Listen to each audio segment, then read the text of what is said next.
And so yet another entry into the hidden history of the African American warrior.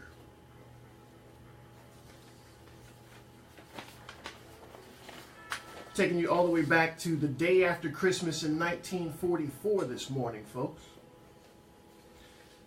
Now, you've heard a lot about a Buffalo soldier named John Fox. This was one of the first African Americans featured in the G.I. Joe toy line of African American soldiers, American soldiers who fought during World War II. John Fox, one of the legendary Buffalo soldiers there. But it was on this date, back in 1944, that African American soldiers once again distinguished themselves in the fog of war. During World War II, combat operations in Italy welcomed the U.S. government's recognition of the Buffalo Soldiers, the name given to the all-black 92nd Infantry Division, and for good reason, because it was on December 26 in 1944 that those troops saw fierce action in Somma, Italy. Somma, Italy was actually honorable in recognizing these troops before the U.S. government did. Now, for about 20 hours, a relatively small complement, about 70 GIs, all of them African American, in the 92nd Infantry, held out against an offensive that could have changed the course of World War II if they were not successful in Somma, Italy. They were called down to help the forces there fight back the Germans. Now, because of their efforts there in Somma, this is northwest of Florence in Italy, the citizens there decided to dedicate what they're calling a peace park to the memory of those lost comrades who came to help from the U.S. The park is also a monument, however, to the bigotry that the 92nd Infantry had to endure, not only from their own U.S. Army, but also from Hitler's racist ideology. To give you some idea of what I'm talking about there, a mile north of Somma was an encampment. The Germans at the encampment were told to not take prisoners. This is reminiscent of what you heard and what you saw in the Civil War. So no prisoners were being taken by Hitler's Nazis when it came to the 92nd Infantry. All black Buffalo soldiers were killed if they were to be killed or captured. 6 miles south was the 5th Army's base there. However, because of World War II politics in this country, the Buffalo Soldiers weren't necessarily seen as full soldiers. Therefore, blood transfusions were not allowed. So the 92nd was kind of stuck here in this area, but it was in this area that they did define themselves as the bravest of the brave when helping fight back the forces there with the Somma there in Italy. By the end of 1944, the Allies developed a formidable new weapon and motorized vehicles to confront the Germans. The 92nd Infantry might have been fighting the war in the Middle Ages or earlier, transporting their ammunitions and supplies on the backs of their folks. However, that changed there by the end of 44. They got a little bit more modern and mechanized. So Somma honored these troops before the U.S. With this peace park here. John Fox, the lieutenant there, is honored by name on one of the granite peaks there in Somma. So if you get a chance, if you happen to be in Italy, definitely check out Somma and the monument there, the Peace Park, to the 92nd Infantry and John Fox in particular, Buffalo soldier honored by the G.I. Joe there. A little bit more about Fox here before we move on to news there. It was on this date, December 26, 1944. Fox was awakened at about 4 a.m. He heard the sound of mortar fire. Then he rushed to his position on a hilltop there and along with some Austrian infantrymen and the Somacolonians, the 92nd were able to beat back offensives from 6 Axis divisions on that day. By 9 a.m., Somacolonia was a bloody scene, hand-to-hand combat throughout the area. 70 GIs and 25 Italian partisans who joined them knew they couldn't turn back, so they had to keep on fighting. And they did that until the enemy was drawn back. 95 Americans and Italian partisan defenders of Somacolonia, 18 of which made it out alive to the 5th Army's lines there. So there you have it, folks. If you need to know a story about a real-life G.I. Joe, real-life hero, John Fox and the 92nd Infantry there in Somacolonia, honored there in Somacolonia before they were honored in this country. Day after Christmas, first day of Kwanzaa. It is the first day of Kwanzaa today. Habaragani. Mojo. Habaragani simply means, what's the news? What's the news of the day? And the news of the day is Umoja, which means human.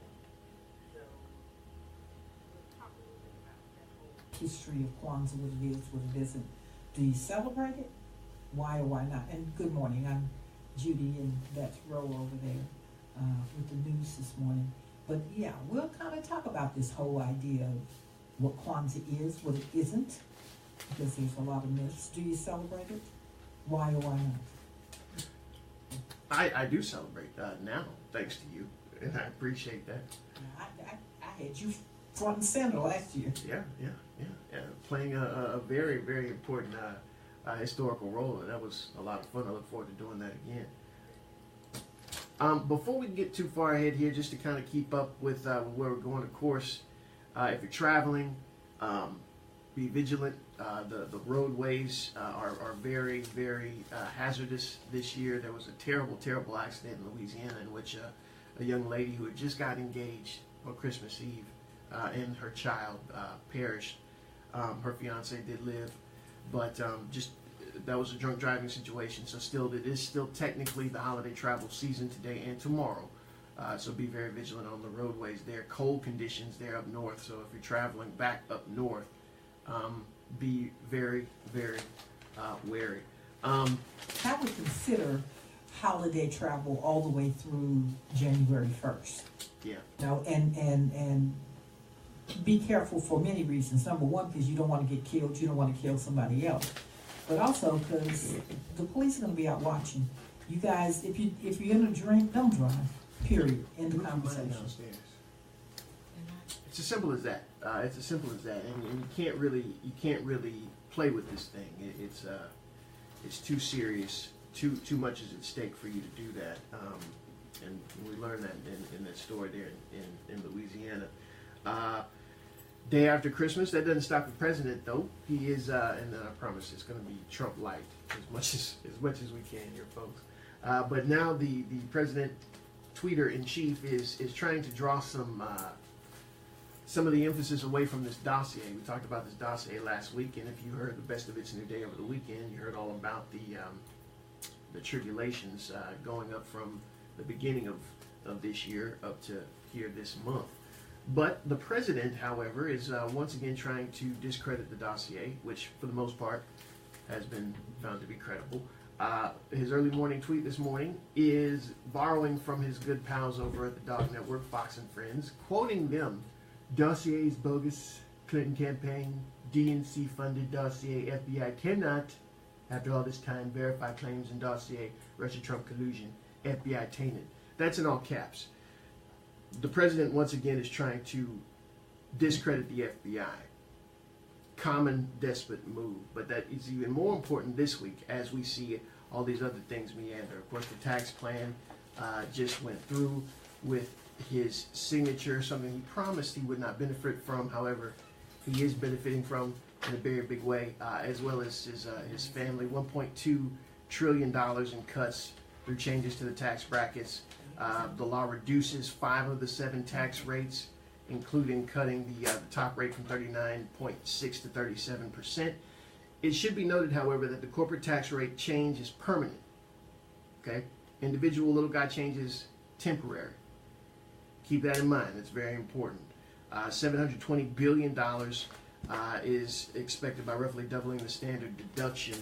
$573 billion in increased child tax credits. $637 billion in relief from alternative minimum tax, and roughly $100 billion from expansion of medical expense deductions and reduced estate tax revenue. The Joint Committee on Taxation is estimating that the law will result in $1.456 trillion less paid in individual, business, and international taxes to the U.S. government over the next 10 years, meaning the government's going to get less money from the citizens, meaning the budgets are going to be off for at least a decade, because folks are not going to factor in, just as we saw with this past hurricane season. Folks are not going to factor in.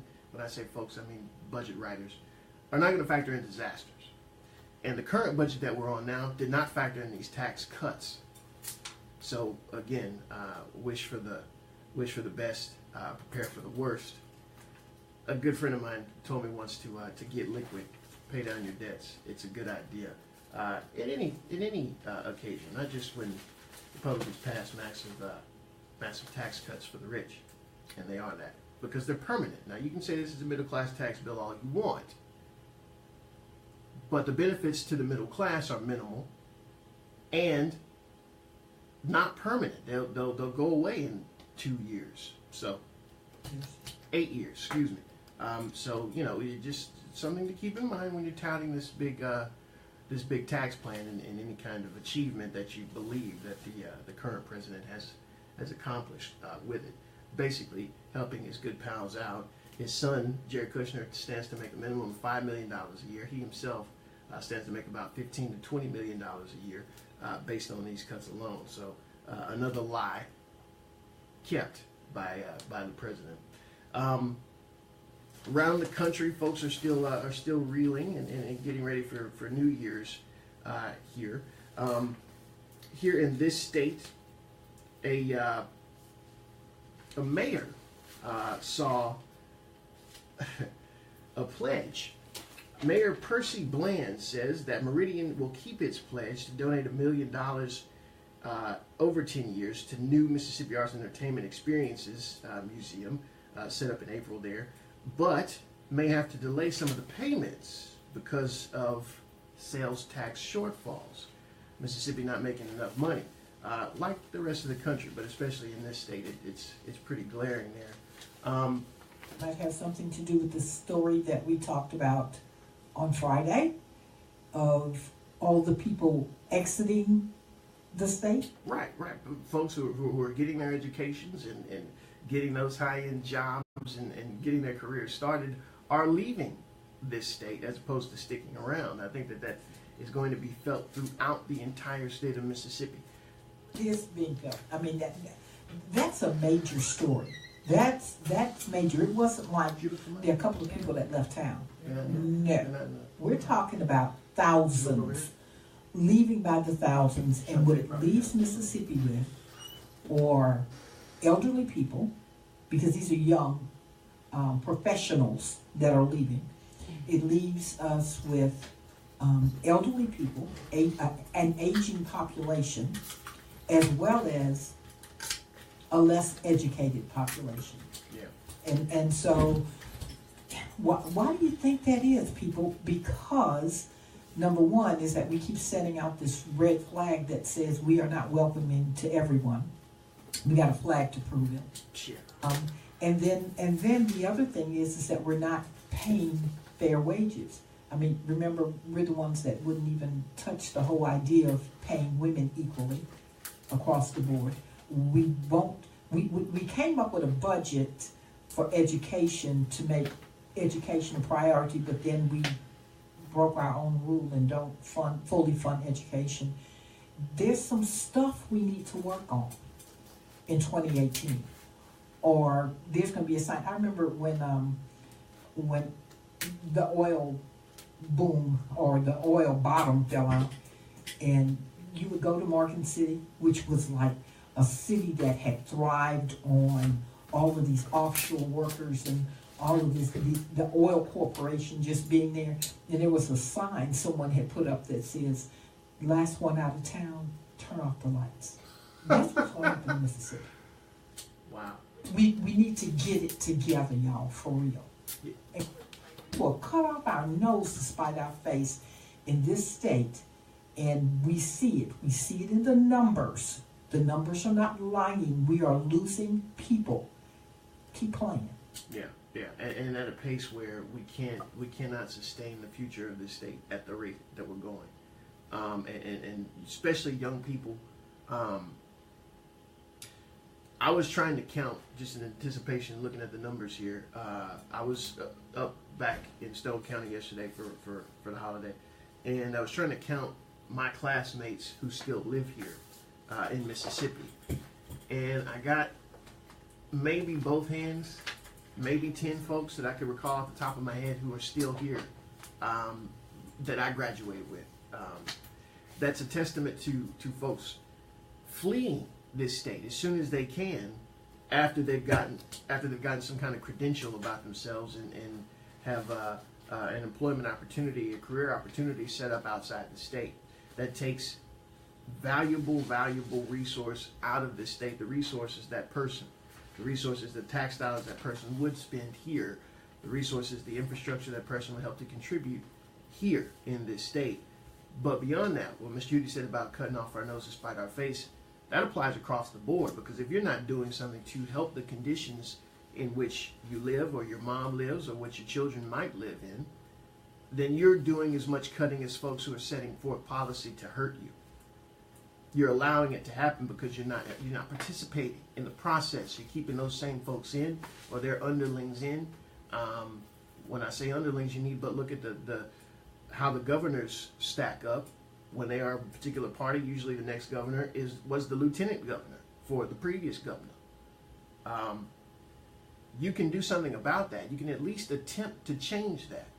And a lot of folks aren't. They're just throwing their hands up and running away. And I can say that because I was one of those individuals who left this state and then realized what I needed to do and came back to this state. So I think it's very important, and that story will continue to reverberate throughout the rest of the year, I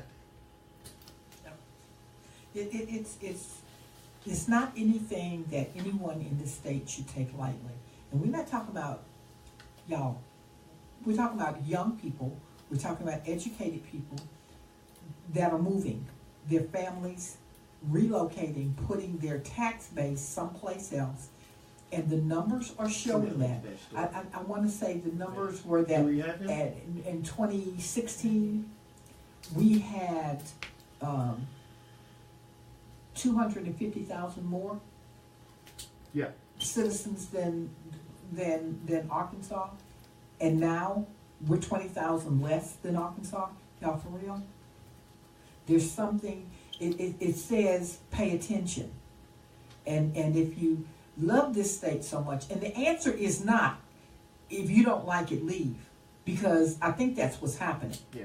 Keep telling people, if you don't like our state, get out. Well, can you pay the bills by yourself? Because if you can't, then you need to stop this and pay attention and look at what's going to be best for this state as a whole. For education, for job creation, for our children, for our future. Matter of fact, we aren't going to have very many children because the people that are moving out are the ones that are childbearing age. And the ones who are staying are the ones who are not bearing children anymore, y'all. Our future is leaving the state. That's what I hope you pay attention to. Yeah, no doubt. No doubt. It's very serious. And don't call yourself a proud Mississippian if you just leave. Really, I mean, if it's your home, then stand up for it like it's your home. You got to do what you got to do. And I'm not mad with anybody who left.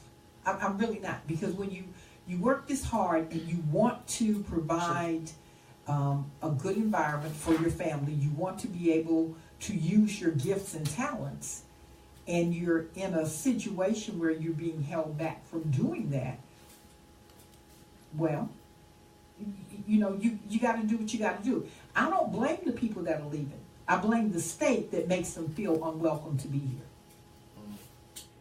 Yeah. I got you. I can see that. I can see that. And it's never too late to come back. You can come home again. Yeah. Anytime. Speaking of the South and folks not feeling welcome, some folks are heralding a new beginning in Memphis, our neighbor to the north here. We talked about last week how a non-profit organization purchased 2 parks in Memphis, but the express purpose of the purchase of the parks has now continued to unfold here. Memphis Green Space Incorporated is the group. Now, Whitlock, these are the folks who got pledges and donations. They use those to buy these parks in Memphis? Yes, for $1,000 each. Each park was a grand? Yes. Amazing. So these were the homes of a General Nathan Bedford Forrest statue, the founder of the Klan, and also President Jefferson Davis, the only president of the Confederacy, was at another park there. So this was the Human Sciences Park and the Fort Bluff Park. What has happened now with these 2 parks and with these 2 statues? Well, they've been removed since Wednesday night. The 501(c) nonprofit Green Space has it off of the property. So they're trying to get some steps of what they're going to do next. But some people are upset about it. The Sons of Confederates of Memphis are very upset, and a lot of internet backlash due to it. But I'm very proud of it. It shows power and what economics can do. Very much so. We're looking to talk to Memphis's Commissioner Van Turner about the move there, the sale of those parks and the removal of those statues. They had to sell the parks before the statues could be removed. The state couldn't do it.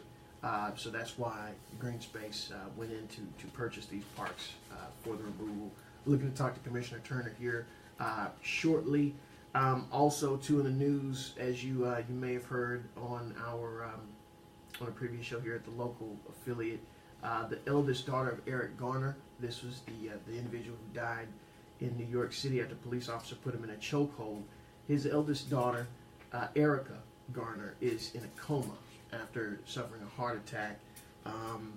Erica Garner's verified Twitter account confirmed today, reading the most recent one here, quoting it: "The Garner Snipes family wants to thank you and all your thank you for all your prayers and support. At this moment, there are no updates on Erica's condition. The family asks you take this holiday to enjoy your loved ones and for self-care. More updates will come as they are available." The Reverend Al Sharpton has tweeted out his love and request for prayer for Miss Garner. Her mother also confirmed her condition, a medically induced coma after a heart attack there. Then this was in July of 2014 when police attempted to stop her father, 43-year-old Eric Garner, for allegedly selling cigarettes. After in the altercation, New York officer Daniel Pantaleo chokes Garner after tackling him on the ground. You hear in the video several times Garner scream out, "I can't breathe, I can't breathe," before he loses consciousness. That term, "I can't breathe," became a rallying cry there for protesters and outraged citizens after Garner's death. So thoughts and prayers to his family and his daughter, specifically Erica Garner, who is still at the time hospitalized in a medically induced coma. Question back again to the question of the day is, this is the first day of Kwanzaa, and the question is simple: do you celebrate? Why or why not? We heard a caller comment on holidays last week, going out of the week, commenting that the holiday of Christmas and Kwanzaa were made up. But isn't everything? Yeah, everything in life Right. is something that humans created. The calendar, Yeah. boundaries, whatever. you drive, the phone you talk on, everything. Somebody had to invent, and that's what making up means. The question is always, for me, the why. Why do it at all? And so the whole history of why something happens is what gives it value or credence. Yes. You know, and so to look at the why of Kwanzaa, what it is and what it isn't, I think is valuable. It is not an African celebration. It is an African American celebration that was established here in America by one Dr. Maulana Karinga, who himself was involved with the movement. It was think about 1966 and the whole idea of what was going on in our country at that time. It was the beginning of desegregation. It was the midst of the civil rights movement. It was around the birth of the Black freedom movement that was taking place in this country. And Dr. Karinga, being the intellectual that he is, kind of looked at all this and said, so this is where we're going, this is where we're headed, and as we begin to assimilate into these other cultures, because in segregation there was, you know, and you've heard us talk about this, you young people who weren't there. Each community, the communities were separated. African American communities had a nucleus of its own. Everyone had its own businesses. It had its own inner city, almost, to be able to function in and of its own. North Gulfport on their own water company. This is what we need to survive, and so we provide. And so what he was saying was, as we begin to assimilate into other cultures and other cultures assimilating into us, there are some principles and some values that have been handed down to us from the ancestors through the Middle Passage that has held us as a people together. We need to make sure that we hold tight to those principles and to those values and pass those on to our children as a means of survival. And that was the foundation. So with every celebration, and it's a celebration, it is not the Black people's Christmas, which is like one of the greatest falsehoods that there is. Indeed. It has nothing to do with, it's a cultural celebration. It's not a religious celebration. Right. Dr. Karinga himself talks about right. how because it is a cultural celebration, it is open to African descendants of every religion. It doesn't matter if you're Islamic, if you're Baptist, if you're Methodist, if you whatever. That's not what the celebration is about. The celebration is to reaffirm, well, why he did it right after Christmas? Because if you pay attention, it's the last 6 days of the year and the first day of the next. It's a time for reassessment. It's a time for us to go back and look at our lives, individually and collectively, as to where we are, what did we learn, how well did we do. Let's reassess. Let's commemorate the past and all that our ancestors gave to us and taught us, and let us look forward to the future.